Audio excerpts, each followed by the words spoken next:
There's lots of talk on houses being built in Welborne and several other sites. We have a situation that Alexandra Hospital is actually at full stretch and can't cope. Got Southampton General, similar situation. Titchfield Community Hospital, vastly underused. And Gosport War Memorial, totally unsuitable. Fareham and Gosport needs a new hospital. You know, if Welborne goes ahead, there's going to be lots of people up there, and it's going to, if it's not, and I know these houses aren't going up overnight, the whole lot, but they are going up in stages, but it's going to cause a lot of extra pressure on existing hospitals if we don't have a new hospital in Gosport and Fareham. You're absolutely right that the health issue is a very significant one, and yet there are real problems with QA, certainly, that we know about.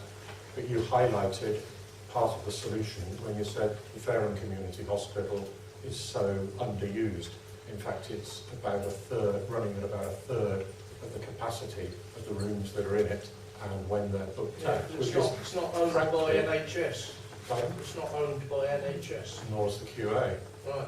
No, You know, that's how they work. You know, they were built under a private finance initiative, but that's nothing to do with the fact that the scandal of the Fareham Community Hospital not being used, you know, and having a lot of space within it.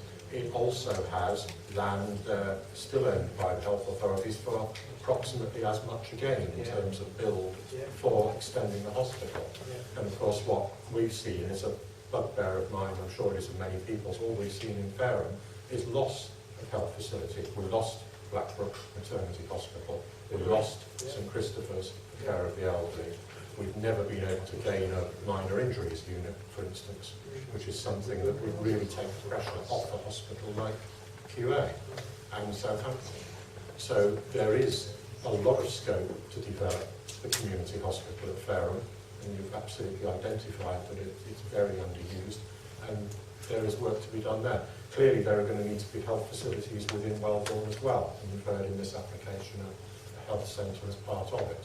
But we have to work and rely very much on the Fareham and Gosport Clinical Commissioning Group, the people who run the GP services, the commission, you know, what goes on in the hospitals, pay for it to happen through our taxes, obviously, and what they say is needed.